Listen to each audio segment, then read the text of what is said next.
Chapter 15, Plant Growth and Development. So we are going to continue this chapter, which is the last part of the botany topic, where we are going to end up with the plant. In the previous session, we had came across the introductory part of this chapter, and in that introductory part, we had already came across definition of the growth, how exactly growth occurs in the plants, how exactly the growth occurs in the animals, and then the hormones, where we call them as phytohormones, which mainly regulates, controls the growth in the plants. As we say, plant growth is indeterminate. That means it continues to grow lifelong throughout its lifespan, and hence they have indefinite growth, while animal growth is determinate growth, which is a definite growth. Let's continue with the main 5 plant hormones which are discovered by different persons, as we have discussed regarding its discovery, basic discovery, which was started by Darwin, Charles Darwin and his son Francis Darwin, where they have observed the tip of a canary grass, and later on they discovered that some substances are present at the tip of these plants that makes the plant to bend towards the light, and later on by these findings, the first person, where we call them as F.W. Wendt, he discovered auxins. So auxins was discovered by F.W. Wendt. Later on came the second hormone, gibberellins. Gibberellin was discovered by a Japanese person whose name is E. Kurosawa. It's a Japanese person. Then it was mainly discovered from a fungus called as a Gibberella fusicori, and cytokinin was discovered by F. Skoog and his co-workers. Then abscisic acid was discovered by different independent workers, and Cousins discovered ethylene hormone. So that was the basic discovery. Now presently that part has been eliminated. We are looking at the next part, which is called as the physiological role, physiological effects of the plant hormones. Now let's look at the physiological role, physiological effects, how exactly the plant hormones will work. Okay, so that's the story of this chapter. Now here in the introductory part, we are going across physiological effects of plant growth, regulators.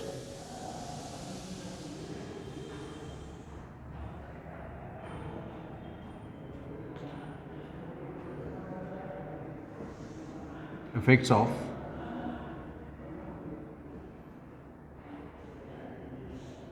plant growth, regulators. Out of these, let's take the first hormone, auxins. So first hormone is auxin. First listen to the statements of the auxins, and later on I will give you the description of this, where you can note down in the form of points. Okay, so first just listen for this. What I tell, what I write at present now, don't note it down, just listen first. Auxin is a hormone that is mainly present in the tip part of the plant, that helps in meristematic activity. That means that helps in the division of the cells, so that when the cells will divide, when the number of the cells increase, the plant will increase in its size, height. Okay. Then regarding the part of the auxins, auxins were discovered from the human urine. That means indole 3-acetic acid is a chemical which is present in the urine of the humans, where that product is formed in the liver during conversion of a chemical substance called as serotonin, and that is excreted through the human urine. So that's why it was first discovered in the human urine. Auxins were first discovered in the human urine. Okay, listen, first don't write it down. Then apart from this, the role of auxins, what is the major role of auxins and which are the different types of auxins? So we have natural auxins and we have synthetic auxins. Natural auxins are present in the plants, synthetic auxins are produced in the industries so that they can be used for the growth of the plants, agricultural plants or the horticultural plants. ಕೃಷಿಗಾರಿಕೆ ಒಳಗಡೆ use ಮಾಡ್ಬೋದು ಅಥವಾ ತೋಟಗಾರಿಕೆ ಇಲಾಖೆ ಒಳಗಡೆ ನಾವು ಇದನ್ನು ಉಪಯೋಗ ಮಾಡ್ಕೋಬೋದು. ಇವು auxins. Usually whenever we visit the farmers will be telling that we have to spray the chemicals for the flowering, for the fruiting. ಈ ರೀತಿ ಔಷಧಗಳು ನಾವು ಸಿಂಪಡಿಸ್ಬೇಕಂತ ಅಂದಿರ್ತಾರೋ. ಅವ್ರಿಗೆ ಕೆಲವೊಮ್ಮೆ ಟೆಕ್ನಿಕಲ್ ವರ್ಡ್ಸ್ ಗೊತ್ತಿರಂಗಿಲ್ಲ. ಬಟ್ ನಾವು educated farmers are also there where they know everything technically ಭಾಳಷ್ಟು ಅಡ್ವಾನ್ಸ್ ಆಗಿರುವಂಥದ್ದು ಈಗ. Okay, so this auxins, natural auxins ಅಂತ ಬರ್ತಾವೆ. ಸೊ ನ್ಯಾಚುರಲ್ ಆಕ್ಸಿನ್ಸ್ ಯಾವುವು ಆ್ಯಂಡ್ ಸಿಂಥೆಟಿಕ್ ಆಕ್ಸಿನ್ಸ್ ಯಾವುವು? Natural auxins IAA, IBA, synthetic auxins NAA 2,4-D. Natural auxins means these are the hormones, phytohormones which are present in the plants, and these plant hormones they help in growth of the plants. IA is a indole 3 acetic acid, IBA is a indole butyric acid. Adar ಬಗ್ಗೆ expansion number ಐತೇನು, I will give you the points. These two are the natural auxins. Synthetic auxins are the chemicals which we produce based on their chemical nature. ಅವರ chemical nature ಯಾವುದೈತಿ ಅಂತನೂ ಅಂತ ನಾವು ನೋಡಿಕೊಂಡು we produce them in the industries in the large scale and which is supplied to the APMC yards. Then synthetic Na, naphthalene acetic acid, and 2,4-dichlorophenolic acid. So this is the synthetic auxins. Then what is the role of auxins? What is the use of auxins? Now auxins they mainly help in growth of the plants. What we say is if the auxins are present at the tip of the plants, then it leads to apical dominance. Apical dominance means the tip goes on growing continuously. Branches won't arise so soon. Suppose if we cut the tip, ಯಾವಾಗ ನಾವು ಗಿಡದ ತುದಿ cut ಮಾಡ್ತೀವಿ, tip cut ಮಾಡ್ತೀವಿ, ಡಿಕ್ಯಾಪಿಂಗ್ ಮಾಡ್ತೀವಿ, ಇದಕ್ಕೆ ಡಿಕ್ಯಾಪಿಂಗ್ ಅಂತ ಕರಿತೀವಿ. Cap has removed. Okay, tip part has cut. ಅವಾಗ ಏನಾಗುತ್ತೆ, lateral branches will arise. Now these lateral branches mainly they arise for the bushy plants like rose cutting ಮಾಡ್ತೀವಿ ನಾವು. ರೋಸ್ ಕಟಿಂಗ್ ಮಾಡಿದಾಗ ಬ್ರಾಂಚಸ್ ಹಾಕೊಂತ ಹೋಗ್ತಾವೆ, ಜಾಸ್ತಿ ಹೂ ಬಿಟ್ಕೊತ ಹೋಗ್ತಿರ್ತಾವೆ. ಗಾರ್ಡನಿಂಗ್ ನಾವು ಮಾಡೋ ಟೈಮ್ ಒಳಗಡೆ ಕೆಲವೊಂದು ಸಲ ಬ್ರಾಂಚಸ್ ನಾವು ಬಿಟ್ಕೊತ ಹೋಗ್ತಿರ್ತೀವಿ. ಆ ಬ್ರಾಂಚ್ ಭಾಳ ಉದ್ದಾತಂದ್ರೆ ಮತ್ತೆ ಟಿಪ್ ಕಟ್ ಮಾಡ್ತೀವಿ. Again they will ರೀಬ್ರಾಂಚ್.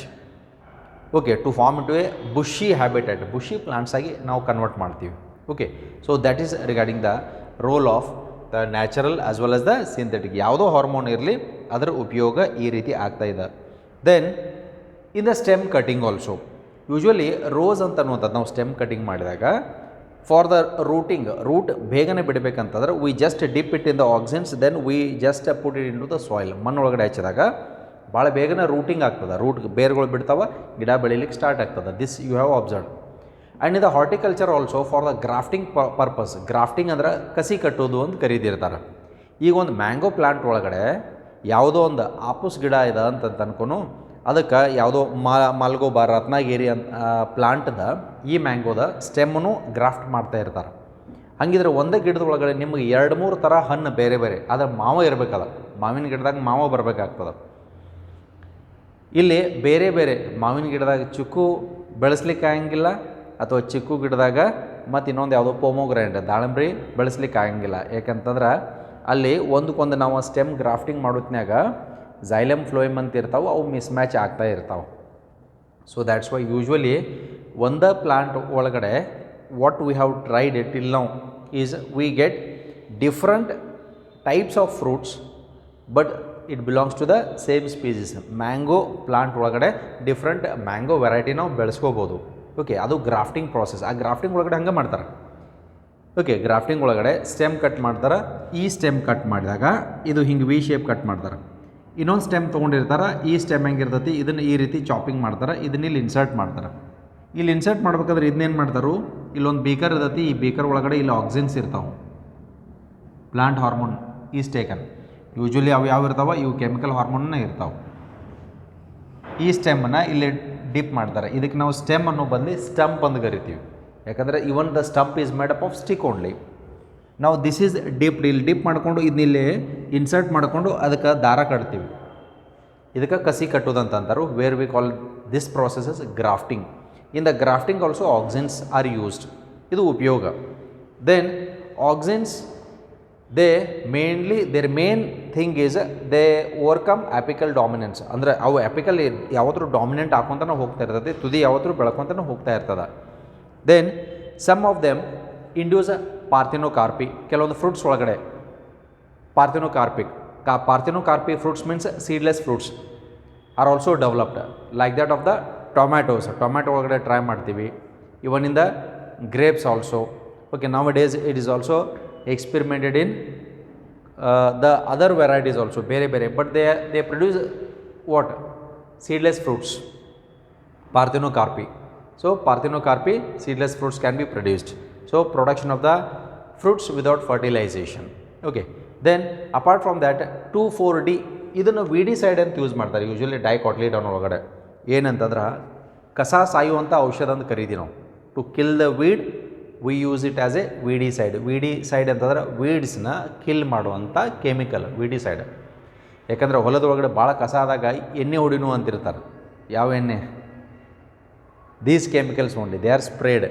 ಅವ್ನು ನಾವು ಸ್ಪ್ರೇ ಮಾಡ್ತೀವಿ. ಯಾವುದಕ್ಕೋಸ್ಕರ ಸ್ಪ್ರೇ ಮಾಡ್ತೀವಿ? To kill the weeds. ಡೈಕಾಟ್ಲಿನಾನ್ ವೀಡ್ಸ್. ಡೈಕಾಟ್ ವೀಡ್ಸ್ನ ಕಿಲ್ ಮಾಡಲಿಕ್ಕೆ ಯೂಸ್ ಮಾಡುವಂಥದ್ದು 2,4-D. Okay, so this is the utility of the auxins. Auxins ನಾವು ಬಳಕೆ ಈ ರೀತಿ ಮಾಡ್ತಾ ಇರ್ತೀವಿ. So that's why it has its own wider use. Okay, so with these let's write their characters. So let me give you the list of the characters of the auxins and then you can note down those characters directly. Okay, ನಾವು look at the characters here. So these are the points connected to the part of the auxins. So whatever we have discussed now, we have written it in the form of points. Now let us look at these points one by one.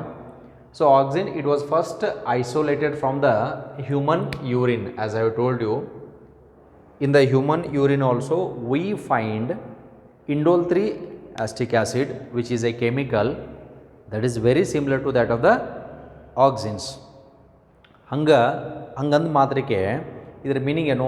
ನಮ್ಮ body ಒಳಗಡೆ ಇರುವಂಥ serotonin ಅನ್ನುವಂಥದ್ದು chemical liver ಒಳಗಡೆ ಹೋಗಿ break down ಹಾಕ್ಕೊಂಡು it gets converted into indole 3 acetic acid ಅನ್ನುವಂಥ chemical ಆಗಿ formation ಆಕತಿ, which is eliminated in the urine. Okay, which is excreted out from the body. Okay, which is of no use to our body. ಆ chemical first ಇಲ್ಲಿ human ಒಳಗಡೆ discover ಆಗಿತ್ತು in the urine of the humans. Then later on plant ಒಳಗಡೆ ಇರುವಂಥ ಈ chemical ಪ್ರಾಪರ್ಟಿನೂ ಅದೇ ರೀತಿ resemble ಆಗ್ತಾ ಇತ್ತು. Okay, so it was resembling the same chemical, right? So next one is they are generally produced by growing apices of stems and roots. Growing apices ಅಂದರೆ growing tip parts ಅಂತ ಕರಿತೀವಿ. Apices ಅಂದರೆ tips of stem ಇರ್ಬೋದು, stem tip ಇರ್ಬೋದು, root tip ಇರ್ಬೋದು, auxins ಇರ್ತದೆ. ಅದರಿಂದನೇ ಬೆಳ್ಕೊಂತ ಹೋಗ್ತಾ ಇರ್ತಾವೆ, ಸೆಲ್ ಡಿವಿಷನ್ ಆಗ್ತಾ ಇರ್ತದೆ. Then naturally occurring auxins which is of most important. ಇದು important. Name the naturally occurring auxins ಅಂತ ಕೇಳಿದಾಗ ಇಲ್ಲಿ ಎರಡು ಅದಾವೆ, IAA and IBA. So IAA is indole 3 acetic acid, IBA is indole butyric acid. So these are the naturally occurring auxins which are present in the plant. Plant na iruvanta auxins ivu. Next ನೋಡ್ರಿ, synthetic auxins. Synthetic auxins ನಾವು ತಯಾರು ಮಾಡಿದ್ದೀವಿ commercial ಪರ್ಪಸ್ಗೋಸ್ಕರ. ಯಾಕಂದರೆ agriculture ಮತ್ತು ಹಾರ್ಟಿಕಲ್ಚರ್ದಾಗ ಇವನು ವೈಡಾಗಿ use ಮಾಡ್ತಾರೆ. ಹಾಗಿದ್ರೆ synthetic auxins ಯಾವುವು? ಇಲ್ಲಿ ಎರಡು ಅದಾವೆ.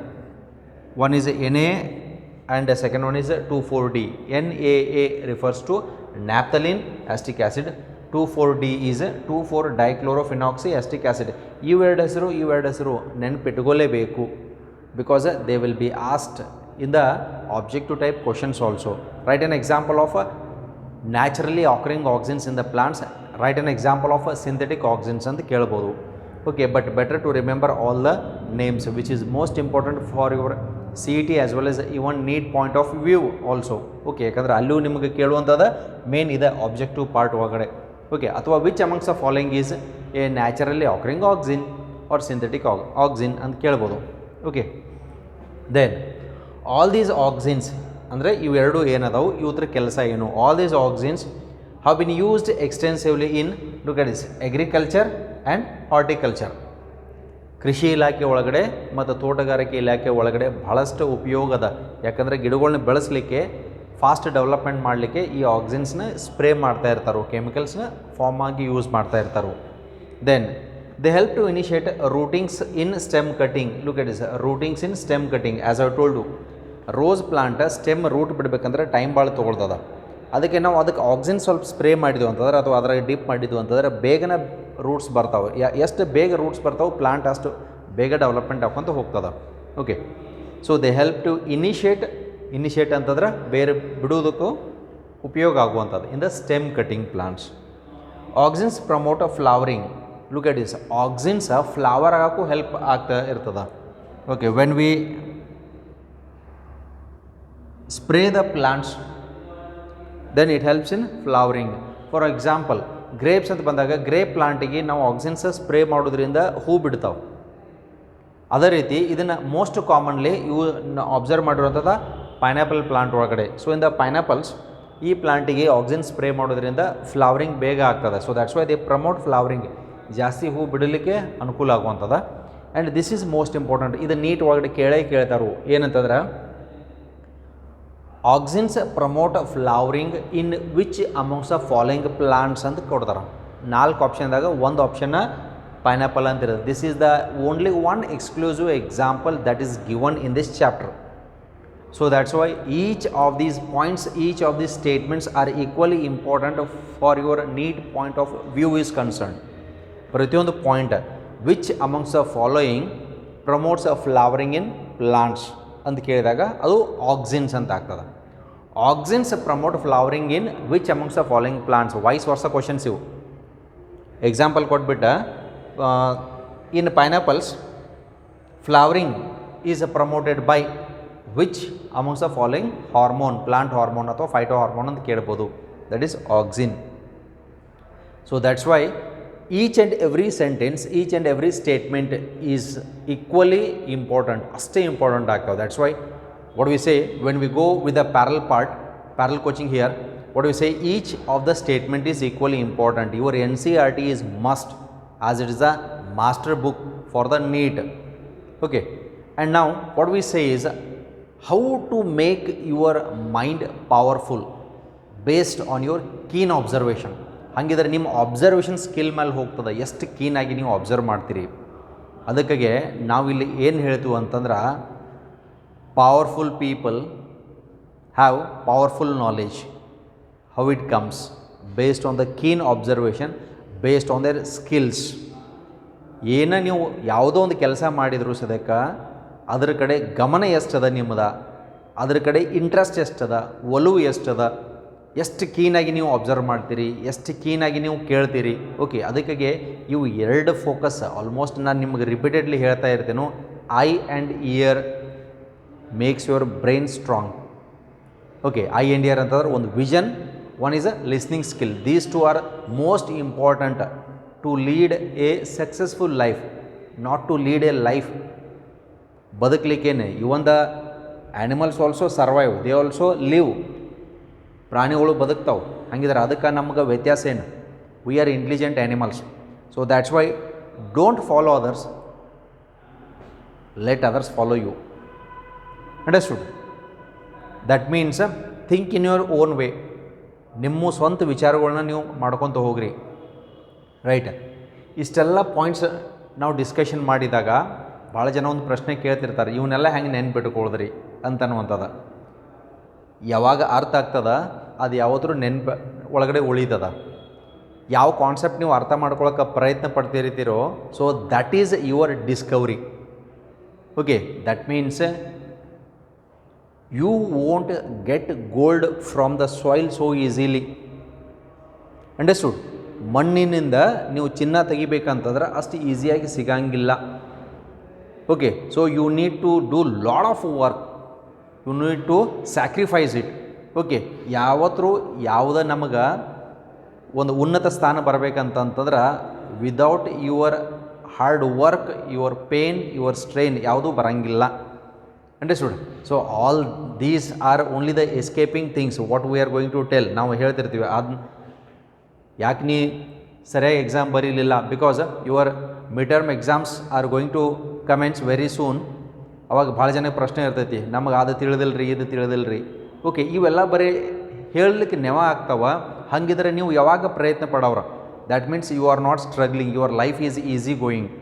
Life is not the bed of roses, it is full of thorns. That means you have to struggle, you have to sit and sweat for this. Sit and sweat ಅಂತಂದ್ರೆ meaning ಏನು? ಕುಂತ ಅದರದೇ ಆದಂಥ ಒಂದು ತಪಸ್ಸು ಅಂತ ಇರ್ತದೆ, ಅಷ್ಟು ಕೀನಾಗಿ ಓದಬೇಕಾಗ್ತದೆ ನೀವು. Okay, so then only you can hit your target whatever you have set into your brain. ಸುಮ್ಮನೆ I want to become a doctor, I want to become a engineer ಅಂತ ಹೇಳ್ತಾ ಮನೆ ಒಳಗಡೆ ನಾವು ಕೂತ್ರೆ ಏನೂ ಸಾಧನೆ ಮಾಡೋಕ್ಕಾಗಿಲ್ಲ. It depends how you are thinking. Okay, so that's why the great and great people have their thinkings and their thinkings will come into reality. ನೀವು ವಿಚಾರ ಮಾಡುವಂಥದ್ದು ರಿಯಾಲಿಟಿದಾಗ ಬರಬೇಕಾಗ್ತದೆ. Look at this. ಅಂಡರ್ಸ್ಟುಡ್? ನಿಮ್ಮ ಥಿಂಕಿಂಗ್ ಎಬಿಲಿಟಿ ಮೇಲೆ depend ಆಗ್ತದೆ. In what sense you are thinking. ಅದಕ್ಕಾಗಿ ಈ ಥಿಂಕಿಂಗ್ ವೇ ಒಳಗಡೆ ಎರಡು ಅದಾವೆ. One positive thinking, other one is negative thinking. Positive thinking ಅಂತಂದ್ರೆ ಏನೇ ಬರಲಿ ಅದನ್ನು ನಾ ಎದುರಿಸ್ತೀನಿ, I will understand each and every concept ಅಂತ ಅನ್ನೋದು this is positive thinking. Negative thinking ಅಂತಂದ್ರೆ ನನಗೆ ತಿಳಿಯಂಗಿಲ್ಲ, ನನಗೆ ಬರೋಂಗಿಲ್ಲ ಅಂತ ಕೂಡೋದು. ಓಕೆ, ಅನ್ಕೊತ ಕುಂತ್ರೆ ಯಾವುದೂ ಸಾಧ್ಯ ಇಲ್ಲ. ಓಕೆ, ಬಟ್ ಅದನ್ನು ನೀವು ಮಾಡ್ತಾ ಹೋಗ್ರಿ, ಪ್ರತಿಯೊಂದೂ ಸಾಧ್ಯದ. Okay, so that's why make the things possible, right? When it is in your hand, why you just want to live it, why you want just to you want to don't live it, don't live anything also. Okay, ನಿಮ್ಮ ಕೈಯಿಂದ ನೀವೆಲ್ಲ ಚಲ್ಕೊಂಡು ಕೂಡಬೇಡ್ರಿ. So when it is in your hand, what you have to do is you have to just chase according to your dreams. Okay, so that's why the statements what we have written here they are very very important. ಪ್ರತಿಯೊಂದೂ ಅಷ್ಟೇ important ಆಗ್ತಾವ. ಯಾಕಂದ್ರೆ ಪ್ರತಿ ಸ್ಟೇಟ್ಮೆಂಟ್ಗೆ ಒಂದು objective question raise ಆಗ್ತಾ ಇರ್ತದೆ. Okay, which is most important also. So let's move to the next part of our chapter. Okay, so that's why ಇವೆಲ್ಲ chapters ಹೆಂಗಿರ್ತಾವೆ ಅಂತಂದ್ರೆ ಎಷ್ಟು ಆಳಕ್ಕೆ ಹೋಗ್ತಿರ್ತೀರಿ ಅಷ್ಟು ಮೀನಿಂಗ್ ನಿಮ್ಗೆ ಸಿಗ್ತಾ ಇರ್ತದೆ, ಅಷ್ಟು ಹೊಸದು ಏನೋ ಡಿಸ್ಕವರ್ ಆಗ್ತಾ ಇರ್ತದೆ. When you have your smartphones in your mobiles, you have lot of things which you can search, where you can discover it. Okay, so based on your interest. Okay, plant physiology ಒಳಗಡೆ interest ಅದ, just get into the depth of it. Okay, but the thing is ಏನು ಓದ್ತೀರಿ ಅದು ಅರ್ಥ ಆಗಬೇಕಾಗ್ತದೆ.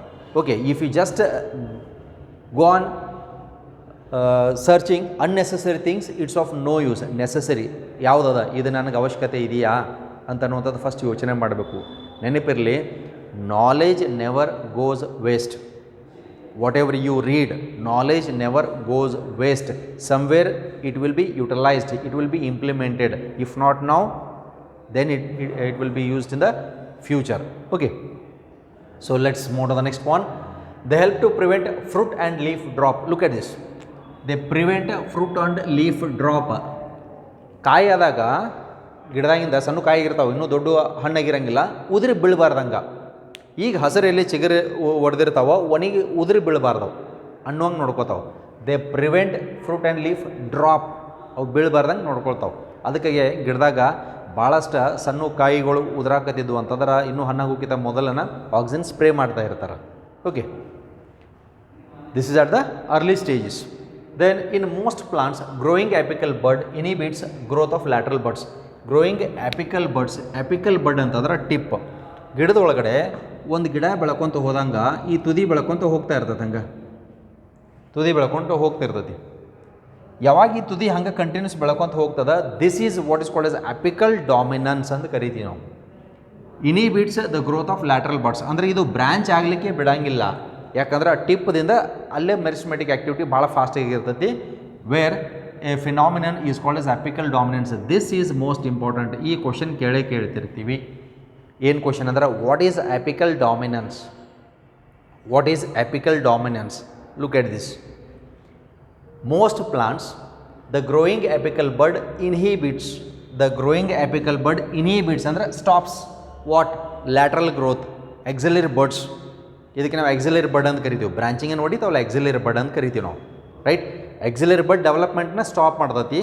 That's why this is called as apical dominance. ಟಿಪ್ಪೆ ಬೆಳ್ಕೊಂತ ಹೋಗೋದು ಅದು dominate ಮಾಡ್ತೈತಿ.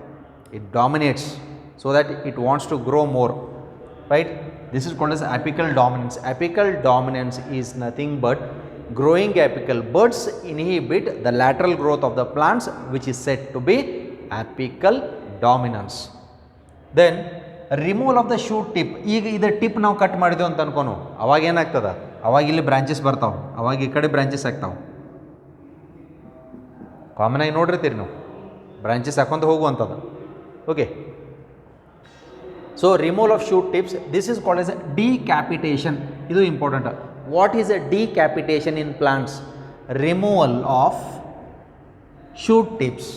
ಶೂಟ್ ಅಂದ್ರೆ ಸ್ಟೆಮ್ಮು, ಟಿಪ್ ಕಟ್ ಮಾಡಿದಾಗ ಅಲ್ಲೇ ಆಕ್ಸಿನ್ಸ್ ಇರ್ತಾವೆ, ಅಲ್ಲೇ ಡಿವೈಡಿಂಗ್ ಮೆರಿಸ್ಮೆಟಿಕ್ ಸೆಲ್ಸ್ ಇರ್ತಾವೆ. ಅವ ಹೋದ ನಂತರ ಬ್ರಾಂಚ್ ಹೊಡಿತದ ಆಕ್ಸಿಲರಿ ಬಡ್ಸಿಂದ. ಓಕೆ, ಇಲ್ಲೇನು ನೋಡಲ್ ರೀಜನ್ದ ಬರೀತದಲ್ಲ ಬ್ರಾಂಚಸ್, ಇವಕ್ಕೆ ಆಕ್ಸಿಲರಿ ಬಡ್ಸ್ ಅಂತ ಕರಿತೀವಿ. So here removal of the shoot tips, the process is said to be decapitation, results in the growth of lateral buds. These lateral buds are nothing but they are the which forms into branches. Okay, axillary buds that develop into branches. It is widely applied in tea plantations and hedge making. Tea plantation ಎಲ್ಲಿ ಈ tea and coffee Plantations ಅಂತ ಇರ್ತಾವ, ಅಲ್ಲಿ tip part remove ಮಾಡ್ತಿರ್ತಾರೆ ನೋಡ್ರಿ. Tip part ಯಾಕಂತಂದ್ರೆ ಅದು branch ಹೊಡಿತಾ ಹೋಗ್ತದೆ. ಯಾಕೆ ಟಿಪ್ ಪಾರ್ಟ್ ರಿಮೂವ್ ಮಾಡ್ಲಿಕ್ಕಂದ್ರೆ ಅದು ಹಂಗೆ ಪ್ಲಾಂಟ್ ಟೀ ಮತ್ತು ಕಾಫಿ ಗಿಡ ದೊಡ್ಡ ಆಗ್ತಾವೆ. ದೊಡ್ಡ ತೊಗೊಂಡು ನಮ್ಗೆ ಏನಾಗಬೇಕಾಗಿದೆ? We want the tea leaves and coffee leaves. Okay, so ಅದಕ್ಕೆ ಟಿಪ್ ಅವ್ರು ಕಟ್ ಮಾಡ್ತಾ ಇರ್ತಾರೆ. ನೀವು ಕಾಮನಾಗಿ ಅಬ್ಸರ್ವ್ ಮಾಡಿರ್ತೀರಿ ಅದನ್ನು. Which is use in tea plants and hedge making. Hedge making ಅಂದ್ರೆ ಗಾರ್ಡನಿಂಗ್ ಒಳಗಡೆ ಒಂದು ದೊಡ್ಡ ಸೀಸರ್ ಇರ್ತೈತಿ, ಕತ್ರಿ ಇರ್ತೈತಿ, ಅದರಲ್ಲಿ ಟ್ರಿಮ್ಮಿಂಗ್ ಮಾಡ್ತಿರ್ತಾರೆ.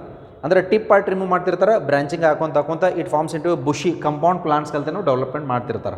ಅದಕ್ಕೊಂದು ಶೇಪು ಕೊಡ್ತಾ ಇರ್ತಾರೆ. ಇದು ನೀವು ಗಾರ್ಡನ್ ವಿಸಿಟ್ ಮಾಡಿರ್ತೀರಿ, ನೋಡಿರ್ತೀರಿ. ಅಲ್ಲಿ ನೀವು ನೋಡ್ರಿ, ಅಲ್ಲಿ ಯಾವ ರೀತಿ ಶೃಂಗಾರಗೊಳಿಸಿರ್ತಾರೆ ಅಂತನ್ನುವಂಥದ್ದು. That is the aesthetic beauty, that is the beauty of the nature where we just trim it. Artificial ಇದು, okay, not naturally. Then auxins also induce parthenocarpy. Parthenocarpy is nothing but formation of fruits without seeds is parthenocarpy. This is in tomatoes. ಇದು 1 mark objective question frame ಆಗತ್ತೆ. Auxins induce parthenocarpy in which amongst the following fruits ಅಂತ ಕೇಳಿದಾಗ tomato, potato, brinjal, ladies finger ಯಾವುದೋ ಒಂದು 4 option ಕೊಟ್ಟಿರ್ತಾರೆ. ಅದಕ್ಕೆ answer tomatoes. This is the classical example given in your NCERT. Okay, remember it and follow it also. Then 2,4-dichlorophenolic acid is used as herbicide to kill the weeds. To kill dicotyledonous weeds. This is important. Yav weeds? Dicot weeds. Because monocot now plants ಬೆಳೆಸುವಾಗ like maize plant, maize monocot, sorghum ಅಂದರೆ ಜೋಳದ ಗಿಡ, ಅದು monocot. ನಾವು ಹೊಲದೊಳಗಡೆ ಈ ಗಿಡ ಬೆಳೀತಿನಾಗ ಕಸ ಬೆಳೆದಿರ್ತೈತಿ, ಇದಕ್ಕೆ ನಾವು ಎಣ್ಣೆ ಸ್ಪ್ರೇ ಮಾಡ್ತಿರ್ತೀವಿ. ಯಾವುದು? 2,4-D ಸ್ಪ್ರೇ ಮಾಡ್ತಿರ್ತೀವಿ. ಸ್ಪ್ರೇ ಮಾಡೋ ಟೈಮ್ನಾಗ ಡೈಕಾಟಸ್ ವೀಡ್ಸ್ನ ಮಾತ್ರ ಅದು ಕಿಲ್ ಮಾಡ್ತೈತಿ. ಈ ಮೊನೋಕಾಟ್ ಪ್ಲಾಂಟ್ಸ್ಗೆ ಎಫೆಕ್ಟ್ ಮಾಡೋಂಗಿಲ್ಲ. ಮತ್ತು ಇವು ಡೈಕೋಟ್ ಅವು ಡೈಕೋಟ್ ಅಂತಂದ್ರೆ ನಾವು ನಮ್ಮ ಬೆಳೆನ ನಾವು ನಾಶ ಮಾಡಿದಂಗೆ ಆಗ್ತದೆ. ಆ ರೀತಿ ಮಾಡೋಂಗಿಲ್ಲ. ಓಕೆ, ಸೊ 2,4-D ಇದನ್ನು ನಾವು ಯೂಸ್ ಮಾಡ್ತೀವಿ. ಸೊ 2,4-D ಇದನ್ನು ಆಬ್ಜೆಕ್ಟಿವ್ ಕ್ವಶನ್ ಹೆಂಗೆ ಫ್ರೇಮ್ ಆಕೈತಿ?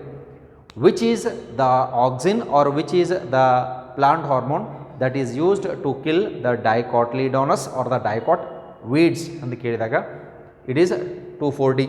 then which herbicide ಅಂತ ಕೇಳಿದಾಗ which herbicide is used to dicot weeds ಅಂತ ಕೇಳಿದಾಗ 2,4-D ಅಂತ ಅನ್ನುವಂಥದ್ದು ಆನ್ಸರ್ ಬರ್ತೈತಿ. then 2,4-D is used as a herbicide in which amongst the following plants ಅಂತ ಕೇಳಿದಾಗ dicotyledonous weeds. Understood? So this is how the questions are framed. Then auxins control xylem differentiation and help in cell division. Definitely it helps in cell division. Cell division ಆಗೋದ್ರಿಂದ growth ಆಗ್ತದ, ಅದಕ್ಕೆ help ಮಾಡೋದ. xylem differentiation, xylem is water connecting tissue, phloem is food connecting tissue. xylem differentiation ಅಂತಂದ್ರೆ xylemದಾಗ 4 type cells ಅದಾವ, like xylem vessels, tracheids and trachea ಅಂತ ಕರಿತೀವಿ. ದೆನ್ xylem fibre and xylem parenchyma ಅನ್ನೋಂಥದ್ದು 4 ಟೈಪ್ ಸೆಲ್ಸ್ ಎಲ್ಲ ಸೇರ್ಕೊಂಡು ನಾವು xylary ಎಲಿಮೆಂಟ್ಸ್ ಅಂತ ಕರಿತೀವಿ. ಆ xylem ಡಿಫ್ರೆನ್ಷಿಯೇಷನ್ xylemದಾಗ ಏನು 4 ಟೈಪ್ ಸೆಲ್ಸ್ ಅದಾವಲ್ಲ, ಯಾವುದು tracheids, vessels, xylem fibre, xylem parenchyma, ಇವು ಡಿಫ್ರೆನ್ಷಿಯೇಷನ್ ಆಗಬೇಕಂತಂದ್ರೆ ಆಕ್ಸಿನ್ಸ್ನ ಕಾರಣ ಆಗ್ತದೆ. So these are the characters of auxins which will be asked for a single 5 mark level question. Single 5 mark level ದಾಗ ಕೇಳ್ತಾರೋ ಅಥವಾ 3 ಮಾರ್ಕ್ದಾಗ ಕೇಳಿದಾಗ at least we need to write 6 points for this, right? And amongst these any one statement can be asked for an objective part. Okay, so this is regarding the part of the auxins. Then with this, next we are going to start with the next hormone which is called as gibberellins, that will continue. Thank you.